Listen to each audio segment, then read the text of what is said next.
Hey there, Aaron. Andrew here. This is a simple tutorial where we're going to look at updating, changing stuff on the specials page. And so we're here on the specials page presently. And so what we're going to do is go back up to the top, click on Page Builder. This is going to bring up the Page Builder interface so that we can make whatever changes we need to make. So I don't like having it docked right there for something. So I'm going to undock that and get rid of it for now. And you can see all the boxes inside of boxes inside of boxes. If you want to, we discussed a few things. So in this tutorial, we're going to talk about adding another row, kind of like this, and adding whatever you need to. And we're also going to discuss like hiding stuff if it's like for just a little bit of time. That way you don't have to like redo stuff every time. And so the first thing I want to do is say I want to make another deal that's kind of like this. There's two ways to do it. There's one way I usually do it, but I'm going to show you the start from scratch way first. And the first way is I go up here to my little plus icon. This brings up modules, rows, templates we have saved. I don't know if we have any. Yeah, we have a few, but none that would go for this. And then all my saved stuff as well. And so the first way we do it is we can go to rows, and we can just drag in two rows right here, or a row with two columns. And this is going to bring up kind of an empty palette right here. And then we can go to modules and drop in whatever we need to. Maybe it's a photo. And I'm just going to select the photo.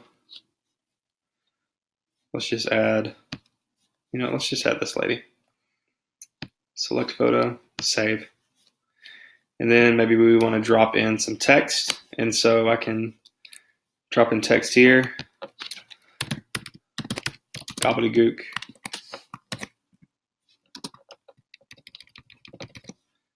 Save that. And maybe I want a heading, so something like this. I don't want to have to recreate this, so what I'm going to do is, if I hover over that, you see where it says duplicate? I can just duplicate this module. This is a call out module for reference, but I'm going to click that, I'm going to duplicate it, and I'm going to drag it down here to where I need it. And so this is, the next special. The next special. And so I'm going to save that. And then I can add the stuff I need to here. For now, I'm going to get rid of this and show the other way. The other way I like to do it is this whole row, I can just duplicate this row and change out the content. And so I can click the little duplicate here for the whole row, and it just creates a copy of that right here. And I can let it be seen, whatever I need to be seen. And so from here, and then we can change this out, of course, just like you could in the last thing I did.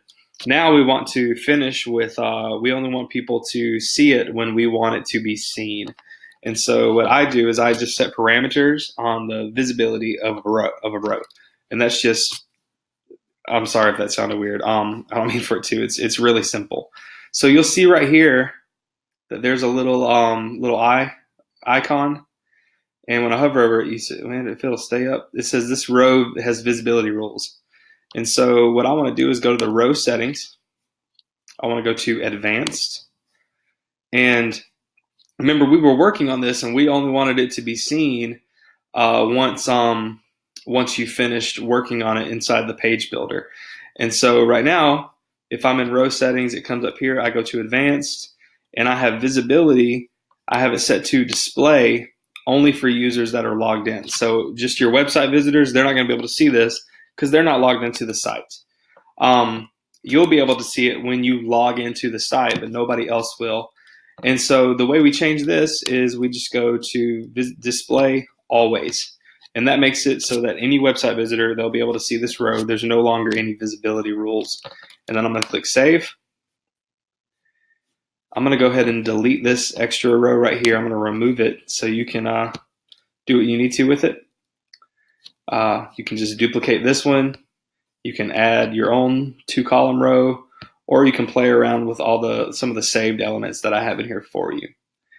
And finally, I'm going to click done and publish.